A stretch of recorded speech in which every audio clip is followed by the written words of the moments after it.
আবার রাত দখল, কারণ পরিস্থিতি সেই একই রকম। এই গত এক বছরে এক তিলোত্তমা থেকে অসংখ্য তিলোত্তমা, শুধুমাত্র নারী নয়, ছোট ছোট কুড়িরা, তারা পর্যন্ত এই রাজ্যে নিপীড়িত এবং নির্যাতিত। 7 থেকে 70 কারণ নিরাপত্তা নেই। তাই নারীদের সার্বিক নিরাপত্তার তাগিদে আমরা আবার পথে নেমেছি। রাত দখল তো প্রতীকী।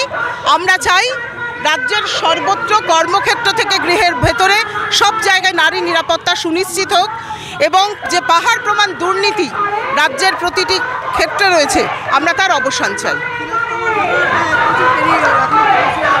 তিলোত্তমার ঘটনায় খুশি হওয়ার মতো কোনো কারণই হয়নি, কারণ সিবিআইয়ের যা বিচার, মানে সিবিআইয়ের যা তদন্তে আমরা মোটেই খুশি নই, কারণ রাজ্য পুলিশের তদন্তেই তারা সিলমোহর দিয়েছে। সঞ্জয় রায় যে একাই দোষী, এটা আমরা মেনে নিচ্ছি না। প্রকৃত দোষীরা এখন অধরা রয়েছে। যতদিন না প্রকৃত দোষীরা ধরা পড়ে, ততদিন পর্যন্ত আমরা রাস্তায় আছি এবং থাকব। কি বলছেন?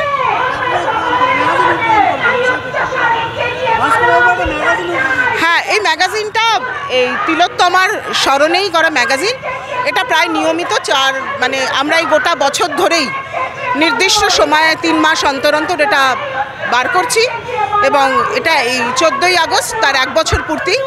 আমরা নাম দিয়েছি সালতামামি, এই নামে এই পত্রিকাটি, ট্যাবলয়েডটি বেরিয়েছে।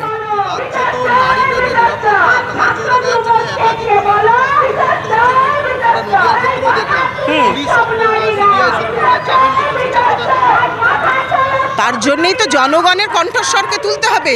আমরা তো দেখতে পাচ্ছি যে কি রাজ্য সরকার, এমনকি কেন্দ্রীয় গোয়েন্দা সংস্থা, কারুর কাছ থেকে তো আমরা কাঙ্ক্ষিত ন্যায় পাচ্ছি না।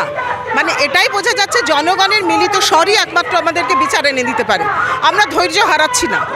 1 বছর আছে, আমরা আরও বেশি দিন পথে আছি। দিল্লির নির্ভয়া, তার বিচার পেতেও অনেক বছর কেটে গেছিল।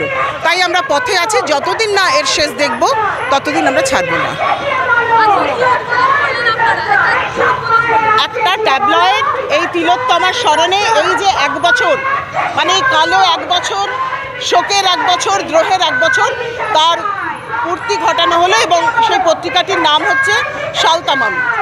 1 বছরের এই ইতিহাস, তার দলিল বলতে পারে।